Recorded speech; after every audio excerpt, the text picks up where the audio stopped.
And thank you for joining us tonight. I'm Laurel Porter. We begin with a difficult day for Americans and veterans of the longest war in U.S. history. Today, at least 13 U.S. service members were killed and at least 18 others were injured in Kabul, Afghanistan, when 2 bombs were detonated outside the airport. ISIS Khorasan, or ISIS-K, is claiming responsibility, and President Biden promised swift retaliation. These ISIS terrorists will not win. We will rescue the Americans who are there. We will get our Afghan allies out, and our mission will go on. America will not be intimidated. It was the deadliest day for U.S. forces in Afghanistan since August of 2011. The president noted today there is no evidence to suggest ISIS-K coordinated its attack with the Taliban, which is now in control of the country. The U.S. is relying on the Taliban to pre-screen the crowds pushing to get onto the airport, hoping for a flight out. Today, it appears the new security cooperation broke down. Clearly, if they were able to get up to the Marines at the screening at the entry point of the base, there's a failure somewhere. It was a failure by, the Taliban operate with varying degrees of competence. Some of those guys are very scrupulously good, some of them are not. The airlifts out of the country continued today despite the attack. However, numbers are starting to dwindle. 7,500 people were evacuated over a 12-hour period.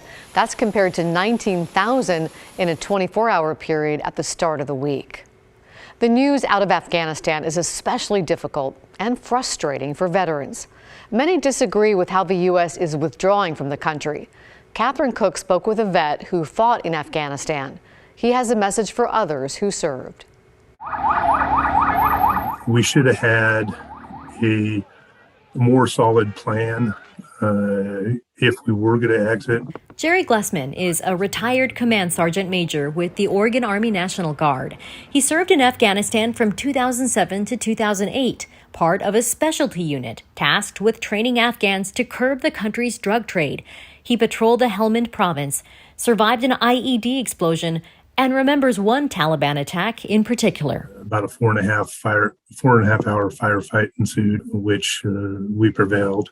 All that to say, seeing what's unfolding in Afghanistan now is hard for Glessman, and he knows he's not alone. If you're a veteran, you should be reaching out. If you're doing good, you should be reaching out to your battle buddies and checking in on them.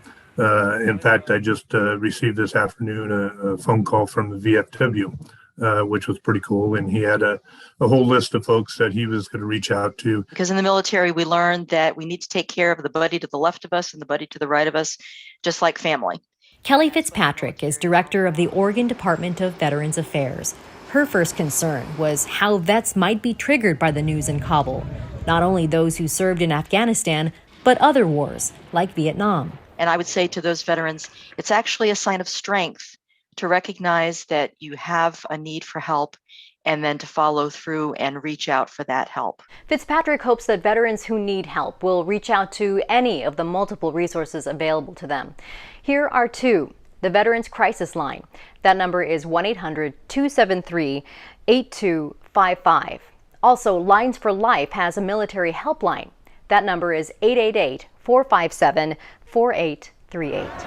Despite what's happening now and the frustration and anger it may trigger, Glessman has one final message. For those folks that are veterans of Afghanistan, we served there for 20 years. Know this, we have prevented terrorist attacks on our homeland. Catherine Cook, KGW News. Now for a quick look at how the Delta variant is plaguing Oregon hospitals and their workers.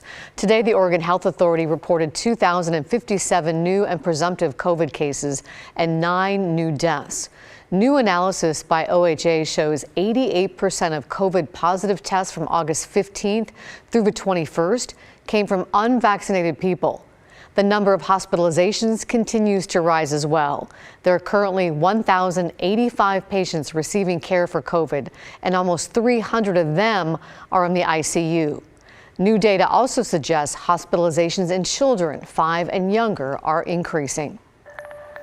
These rising hospitalizations are just some of the reasons we put together a new special series called Overwhelmed Inside Oregon's ICUs. We've compiled reports from around the state to give you an inside look at what healthcare workers are experiencing firsthand and what patients are experiencing in the fight for their lives. It's available right now on the KGW YouTube page. People across the country are trying to stay out of the hospital by taking a cattle dewormer to try to fight COVID.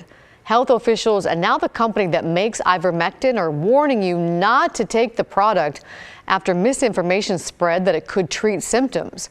Kristen Severance has this Verify report. We continue to get emails from viewers about ivermectin, like this one from Joanne. So she wrote us saying there is good evidence that ivermectin really is effective for COVID-19, even though the FDA and CDC are bent on selling the vaccine as the only answer. Now, we've done a lot of research on this, and this is just not true.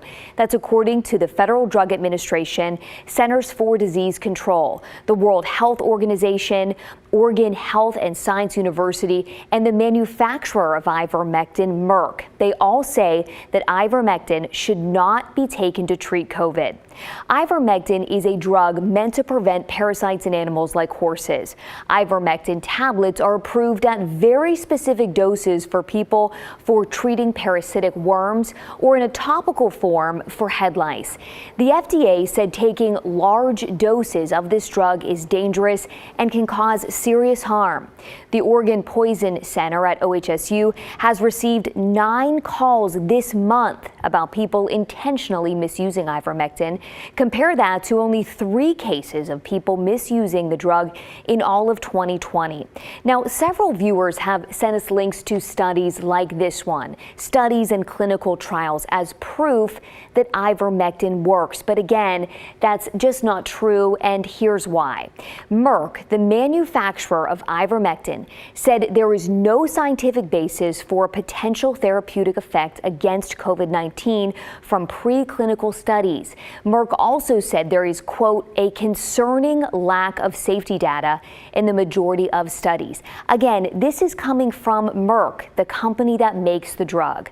Then there is more information from the National Institute of Health, or NIH. NIH said the studies of trials of ivermectin when it comes to COVID were lacking in terms of information, scope, and methodology. NIH said there is insufficient evidence to make a recommendation on the drug. They also said that lab research shows that ivermectin may kill viruses in a test tube, but no clinical trials have reported a benefit for human patients with those viruses. I talked to Dr. Marcel Kurlan about this. He's an associate professor of medicine in the Division of Infectious Diseases at OHSU. He's also the medical director for occupational health. He said just because something works in a lab does not mean it will work in the real world. If you have cells on a Petri dish and you put a lot of ivermectin on there, it kind of inhibits the virus. And that made people think, well, let's use it for COVID. The problem with ivermectin is those studies, those laboratory studies, use doses that are orders of magnitude higher than what you and I would get for a parasitic disease. So the problem is you run into toxicity. I believe that that is going to be an obstacle, that the doses just required is just too high, would be toxic or fatal for people. And so it may not be clinically useful, even if it works in the lab. So again, based on guidance from the FDA, CDC, WHO, OHSU, and Merck, ivermectin is just not an effective treatment for COVID-19. Do you have something you want us to verify? Let us know. All you have to do is send us an email using verify@kgw.com. The annual Hood to Coast relay race is still set to begin tomorrow morning, and some people along the route are concerned about the thousands of runners participating. We checked in with organizers about this, and they say the new statewide mask mandate that begins tomorrow should help protect everyone involved. Masks will be required at the start of the race and anytime runners cannot socially distance. There are also a lower number of racers this year as some international teams backed out of the event. Even with that knowledge, some just don't think it's safe enough right now to gather. Even though they say it's going to be masked, not everybody's going to wear their masks. You know what I'm saying? It's a consistent thing here, is that, yes, there's a mask mandate, but people are not following the mandates. Hood to Co CEO Dan Floyd says he understands people's concerns and race officials will be enforcing the rules.